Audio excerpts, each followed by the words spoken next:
What's up, NBA fan? What's up, all sports fans? This your boy JB, host of the Behind the Bench podcast network and channel. Just want to give a shout out to the rest of the crew. I'm talking about Shy, Kelvin, and Jermaine. And for everyone who's tuning in, I hope that you support Behind the Bench, become a subscriber, and help make this show the best that it can be. Now, let's talk some NBA action from last night. We saw a marquee matchup between Eastern Conference Atlantic Division rivals, Boston Celtics and the Philadelphia 76ers.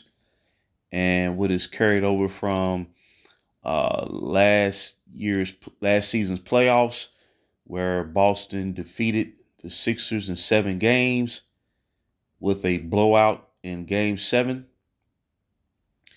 The Boston Celtics continue their dominance over the Sixers after the Sixers beat the Celtics earlier at the beginning of this current NBA season, the 23-24 campaign. But last night, on the road in Philly, Boston will go on to defeat the Sixers with the score of 117-107. And as we can see right here, Jason Tatum leading the way. And when it comes to early season league MVP consideration, I would say Jason Tatum is definitely top 5 with Joel Embiid, Nikola Jokic, Luka Doncic, and Tatum is right there. He's right there. And then you could make an argument early on, possibly for Steph Curry, but there's other noteworthy players across the league who are playing exceptional at the start of the season, leading their teams. But Jason Tatum scored 29 points, grabbed 8 rebounds, and dished out 6 assists. And then Derek White followed with 27, filling in for Jaylen Brown, by the way. He scored 27 points, 3 rebounds, and 5 assists. And Jrue Holiday played steady last night with 18 points and 10 rebounds. And as the number 3 guy on the team, he's fitting in perfectly with the Celtics after playing for the Milwaukee Bucks the past 2.5 seasons, helping them win the championship back in 2021. But what stands out is Al Horford, who filled in for Kristaps Porzingis, and he scored 14 points and grabbed 8 rebounds. And he knows how to defend Joel Embiid. For whatever reason, he knows how to guard Embiid. And he helped hold Embiid to 20 points. And that was a big reason why, Boston held a commanding lead throughout the course of that game.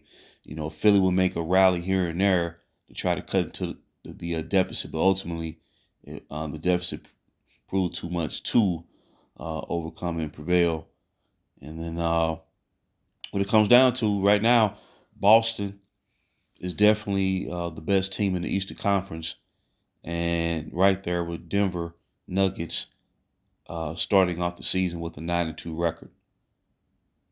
And the Celtics, they've been primed for the past 3-4 years, and they're always in the hunt.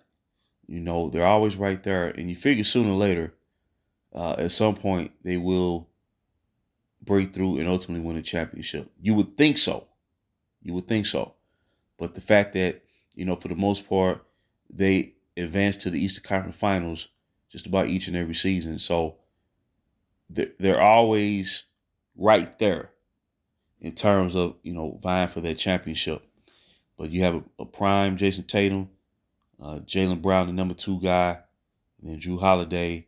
And like I said, acquiring Kristaps Porzingis not only helped their defense, but now they have someone to pass the ball to who can score in the post and in the paint that they did not have before. So I figure it's going to be, as far as Eastern Conference supremacy, like it has been over the course of the past 3-4 seasons, Boston, Milwaukee Bucks, Philly, New York Knicks, who advanced to the conference semifinals last season. The Miami Heat defended conference champions. They're 7-4, and they just seem to find a way to win. No matter what, they find a way to win. They call it the Heat culture, Heat pride. They just find a way to win games, tight games, close games. But for the most part, Boston Celtics, number 1 seed in the Eastern Conference, and they defeat Philly on the road by the score of 117-107. So I just wanted to drop that nugget. And until next time, this has been JB for BTB Behind the Bench.